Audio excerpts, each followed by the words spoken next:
জানেন কি, ভগবান জগন্নাথ দেব নিজেই রোজ রাতে মন্দির থেকে পালিয়ে যেতেন। এর পেছনে আছে অবিশ্বাস্য ভক্তির কাহিনী। পুরীতে এক মালিনী অর্থাৎ মালাকার ছিলেন, যিনি কাজ করতে করতে প্রতিদিন কবি জয়দেবের গীত গোবিন্দ গাইতেন। সেই ভক্তিভরা সুর ভগবানকে এতটাই আকর্ষণ করেছিল যে তিনি রোজ রাতে সবার অলক্ষ্যে মন্দির থেকে বেরিয়ে সেই মালিনীর গান শুনতে যেতেন। একদিন গান শুনতে শুনতে তিনি মালিনীর পিছু পিছু কাটা ঝোপের মধ্যে ঢুকে পড়েন, আর তার পায়ে বিঁধে যায় এক বিশাল কাঁটা। পরদিন সকালে মন্দিরের দরজা খুলতেই পান্ডারা চমকে উঠলেন।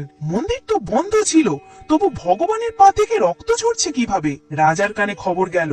ভগবান তখন রাজাকে স্বপ্নে দেখা দিয়ে সব জানালেন। তিনি বললেন, আমি আমার ভক্তের গীত গোবিন্দ শুনতে গিয়েছিলাম, সেখানেই কাটা ফুটেছে। সেই দিন থেকে ভগবান যাতে আর কষ্ট করে বাইরে না যান, তাই মন্দিরের ভেতরে গীত গোবিন্দ গাওয়ার প্রথা শুরু হয়। আপনি যদি জগন্নাথ দেবের ভক্ত হন, তাহলে ভিডিওটি লাইক ও সাবস্ক্রাইব করুন।